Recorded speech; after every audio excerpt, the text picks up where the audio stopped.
Stop right there. Before you scroll away, let me ask you something that will change how you see the world forever. Do you think being good keeps you safe? Do you believe that kindness protects you? That generosity builds loyalty? That honesty earns respect? If you answered yes to any of these questions, you're about to discover the most dangerous lie society has ever told you. The biggest mistake people make is believing that being good means being safe. But here's the brutal truth. Goodness is like fire. It burns through everything you've built. Your relationships, your career, your dreams, everything. Aristotle, yes, Aristotle figured this out. He watched good leaders fall. He saw kind rulers destroyed. He witnessed generous people betrayed by the very ones they helped. And he wrote it all down. Today, I'm going to share his hidden truth with you. The shocking cost of goodness that nobody talks about. In the next few minutes, you're going to learn why your goodness is actually making you weak. Why people don't respect your kindness, they exploit it. And most importantly, how to transform goodness from your greatest weakness into your most powerful weapon.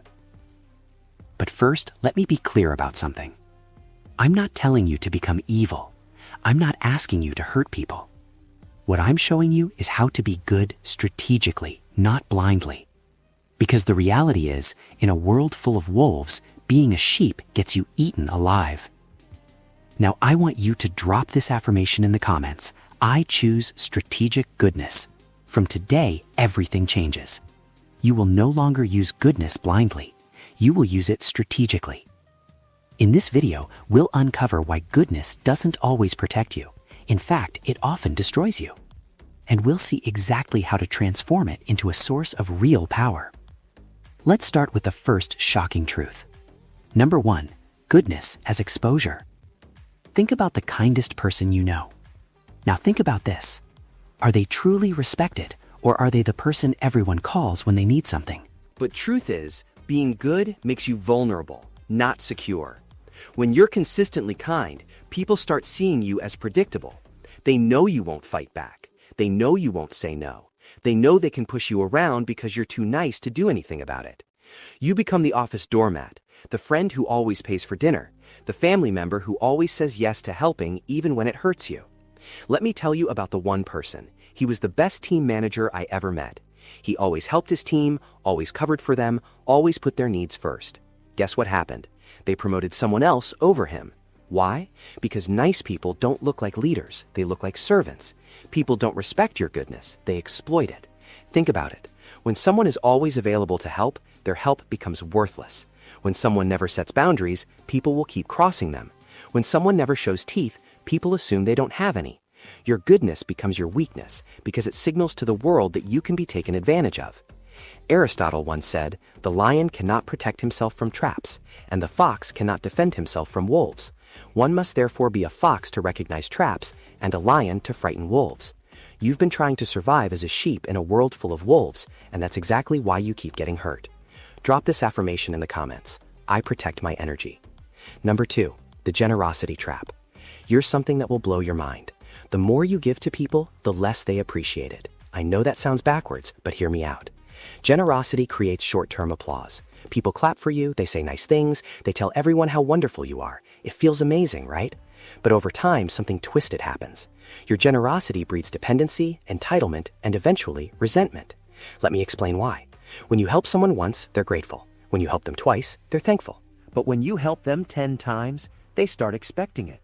Your exceptional kindness becomes their normal. If you ever stop helping, they don't remember the 9 times you said yes.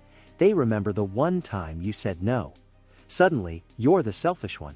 You're the bad guy. Think about parents who always give their kids everything they want. The first few times, the children are excited and thankful, but soon those gifts become expected. The new phone isn't special anymore. It's just what mom and dad do. And if the parents ever say no to buying something, the kids get angry and call them unfair. The same thing happens in friendships. You always pick up the check at dinner. You always drive everyone around. You always help people move. At first, they appreciate it, but eventually they stop saying thank you. They just assume you'll handle it. And if you ever need them to return the favor, they're suddenly too busy. This is the generosity trap. You give and give until giving becomes your identity.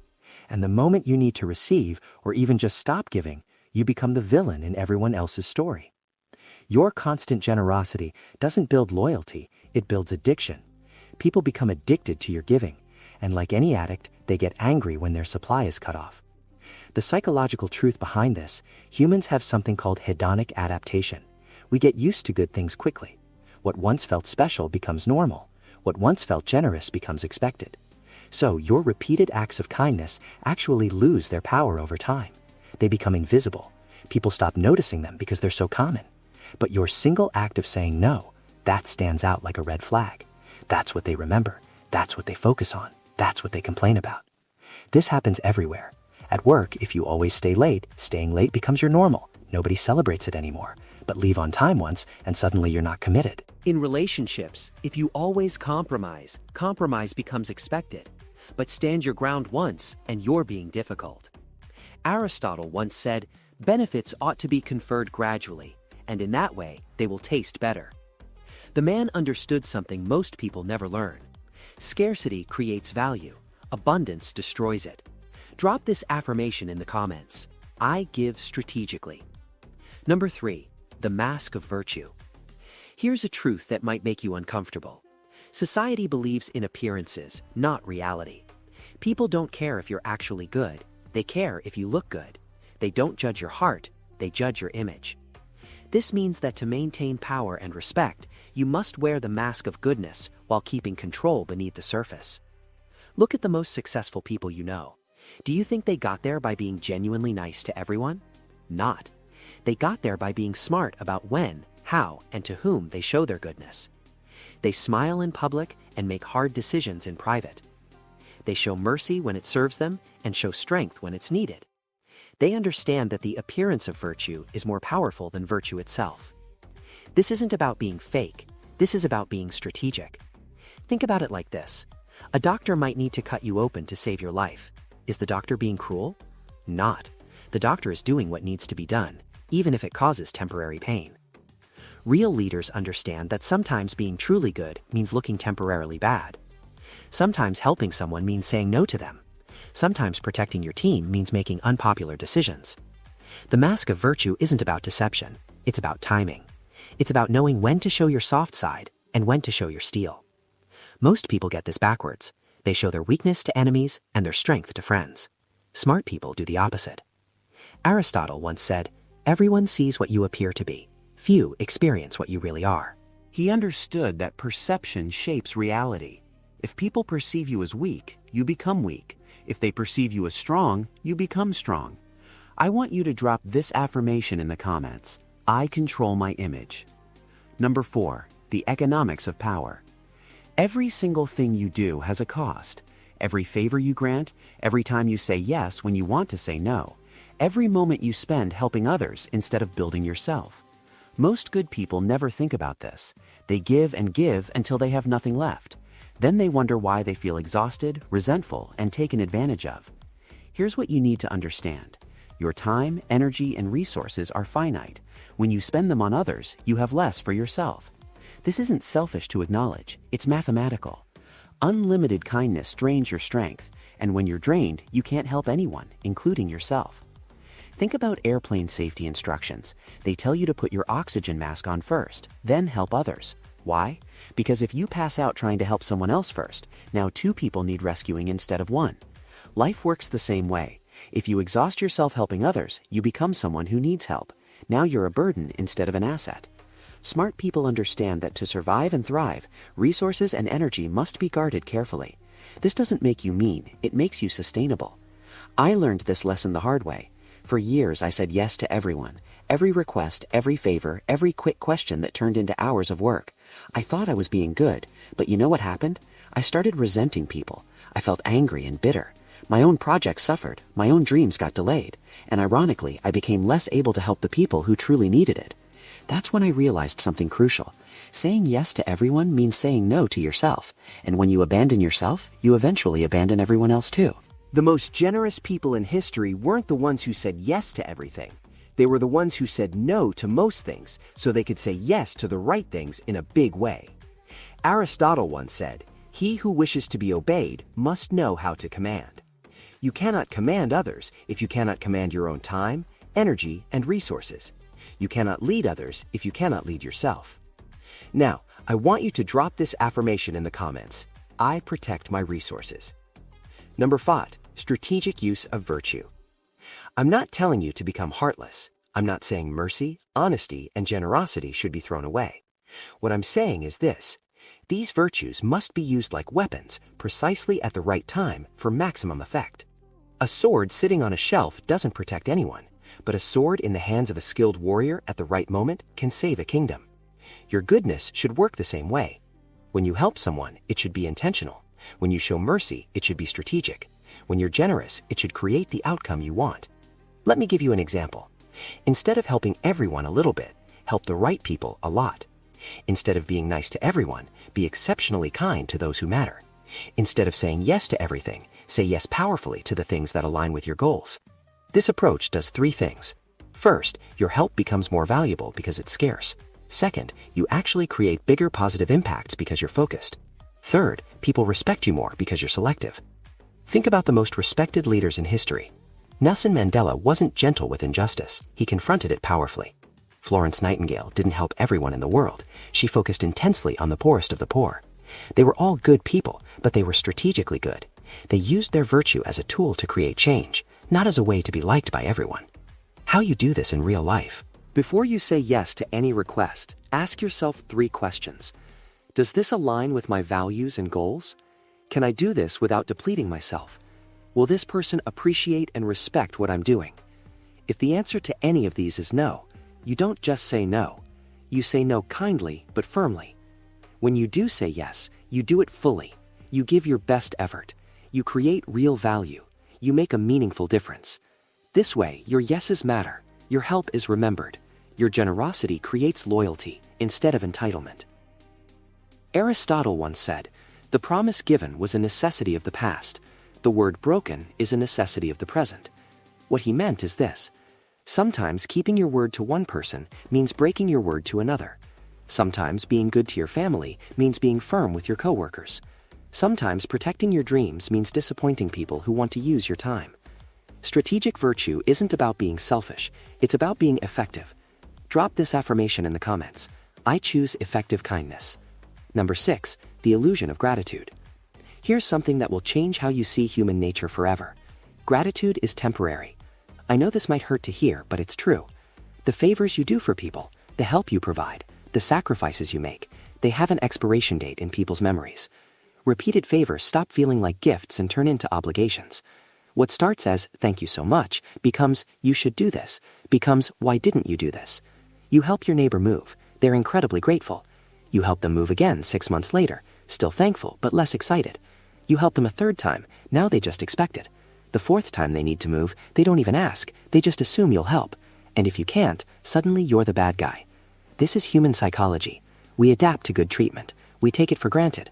We start seeing exceptional kindness as normal treatment. In the end, people remember the advantage you got from you, not the kindness you showed them. This pattern repeats everywhere in relationships, workplaces, friendships, and families. The person who always says yes becomes the person everyone expects to say yes. The reliable helper becomes the automatic choice for every problem. And when that person finally sets a boundary or says no, they're treated as if they've betrayed everyone's trust. The more consistently kind you are, the less your kindness is valued. The more available you make yourself, the less special your availability becomes. The more you give without asking for anything in return, the more people assume your giving comes without cost to you. This is the illusion of gratitude. We think that doing more good things will make people more grateful, but actually it makes them less grateful because they expect more good things. The people who appreciate you most are often the people you help least frequently.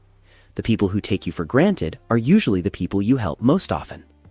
This doesn't mean people are evil.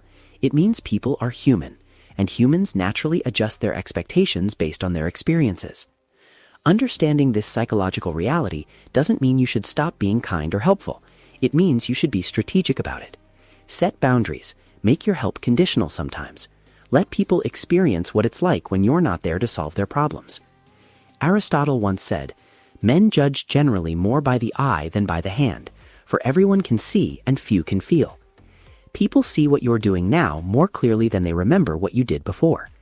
Your past kindness becomes invisible. Your current actions are what they judge you by. Drop this affirmation in the comments. I create lasting impact. Number 7.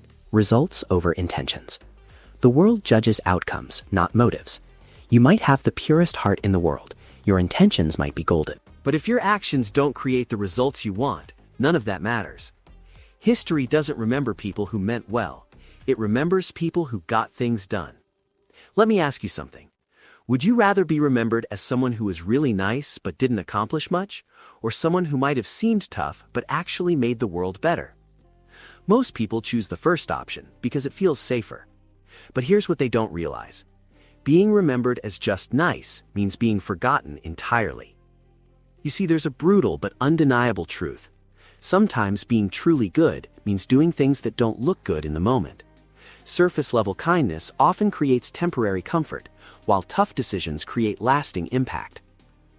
A parent who disciplines their child isn't being mean. They're being good by teaching the child important lessons.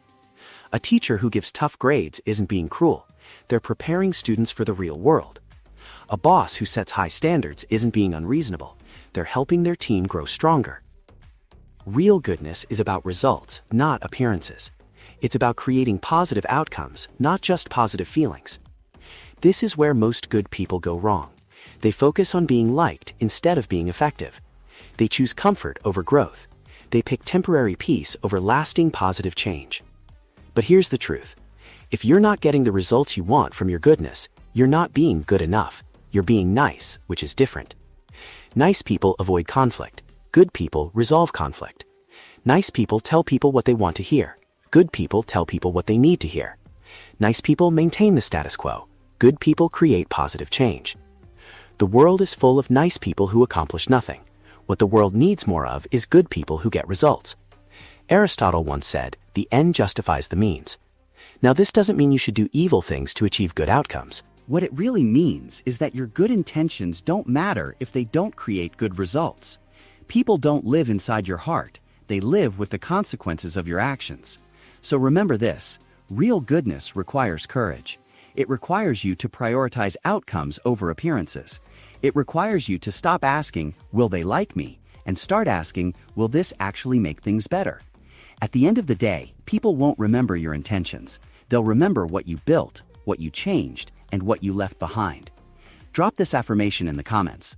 I focus on outcomes. Number 8, legacy and survival. Let's talk about what really matters, how you'll be remembered, and what you'll leave behind. History doesn't honor the merely good.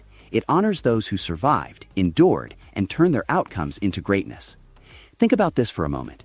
Can you name 5 nice people from history? Probably not. But you can probably name 5 people who created lasting change, even if they weren't always pleasant to deal with. Elon Musk wasn't known for being nice. He was demanding, perfectionist, and often difficult. But he created products that changed how billions of people live. I'm not saying you should be mean to people. What I'm saying is that being remembered for making a difference is better than being forgotten for being agreeable. Here's what most people don't understand about legacy. You can't leave a positive mark on the world if you don't survive long enough to make one. And survival in business, in relationships, in life requires more than just being good. It requires being smart, strategic, and sometimes tough. The kindest people in the world can't help anyone if they get crushed by those who take advantage of them. The most generous people can't give anything if they give everything away too early. The most honest people can't speak truth if they get silenced by those who prefer lies. You have to survive first. Then you can thrive. Then you can create the legacy you want. This means protecting yourself so you can protect others, building yourself up so you can lift others up, getting strong so you can help the weak. It's not selfish, it's strategic. It's not cruel, it's careful. It's not about abandoning goodness, it's about preserving it so it can actually make a difference. Look at the people who create lasting positive change in the world. They're not pushovers, they're not people pleasers. They're not afraid to say no, set boundaries, and make hard decisions. They understand that being good isn't about being weak. It's about being powerful enough to choose goodness when it matters most. Aristotle once said, "It is better to be feared than loved if you cannot be both." What he really meant is this: respect matters more than affection, impact matters more than popularity, results matter more than feelings. You don't have to choose between being good and being strong. You can be both. You should be both. But if you have to choose, choose strength first, because strength gives you the power to be good when it counts. Weakness just makes you a victim, even with the best intentions. We've covered a lot of ground today, but let me leave you with the most important lesson of all. Goodness without strategy is the most dangerous trap you can fall into. It makes you vulnerable to those who would exploit you. It drains your resources until you have nothing left to give.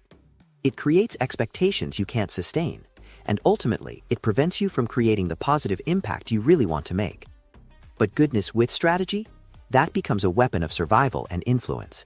It becomes a tool for creating real change. It becomes the foundation for a life and legacy that actually matters. You now know the shocking cost of blind goodness. You understand why generosity can trap you, why gratitude fades, and why good intentions without good results are worthless.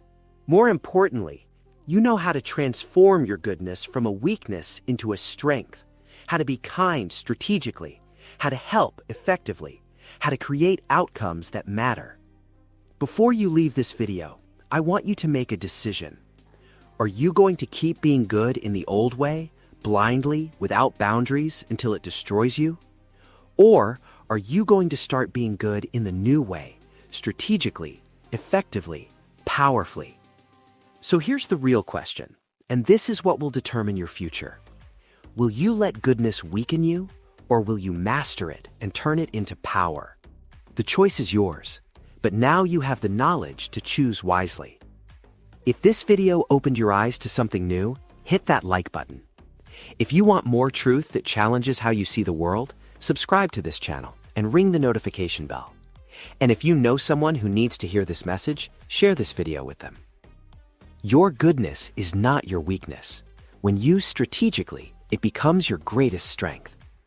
Drop this final affirmation in the comments. I master strategic goodness. Remember, in a world full of wolves, don't be a sheep, be a shepherd. Be someone who protects the flock, not through weakness, but through wisdom, strategy, and strength. Thank you for watching, and I'll see you in the next video.